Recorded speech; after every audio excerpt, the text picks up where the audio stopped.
A statewide problem. New Mexico is ranked last when it comes to child abuse, topping the charts when it comes to maltreatment and neglect of our children. But one partnership is looking to change that. This weekend, they'll hold a series of workshops for professionals and parents from across the state. News 13's Catherine Nazone is here with the details. Good morning, Catherine. Good morning, Crystal. For 3 years, New Mexico Child Abuse Prevention Partnership has saved money to hold this conference. Their goal? To provide an opportunity for everyone from healthcare professionals to teachers to connect and ultimately come together to combat child abuse. Psychologist Dr. Susan Miller has a saying. I believe we can prevent child abuse. It's 100% preventable.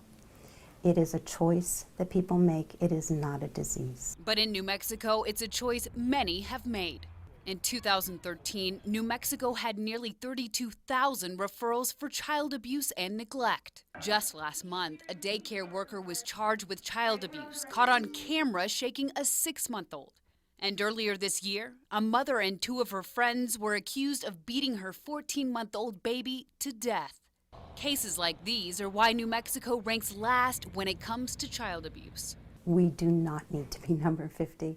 I would love us to be the best. The executive director of New Mexico Child Abuse Prevention Partnership is passionate about her cause. Confident New Mexico can turn the tables on the statewide problem through education and awareness. Her mission began when she worked in the inpatient rehab unit at UNM Hospital.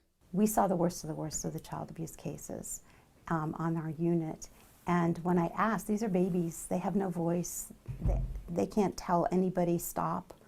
And so what happened was I went to my boss and they said, please, is there anything we can do to prevent this? Miller's boss suggested she give it a shot. Her solution is simple. Just caring. It takes everybody to look and see what's happening. Several years later, New Mexico CAP has grown to include 210 organizations throughout the state. We're just a group of people that care. We all volunteer. Now, many of those people are coming together to share their role in the fight against child abuse. We want to see what you're doing so that when I get stuck in what I'm doing, I go, oh, I remember her, and I can give you a call and we can consult. CAP's Train the Trainer Summit will feature 30 workshops, each hosted by an expert in his or her field. It's a seminar 3 years in the making. One Miller hopes will be another step in breaking the cycle of child abuse. It's a dream come true. It's a dream come true. I'm so excited. Miller says child abuse is perpetuated generation to generation because those who abuse were often abused themselves. Back to you, Crystal. All right, thanks, Catherine. The conference kicks off today with the opening remarks from CYFD's Cabinet Secretary, Monique Jacobson.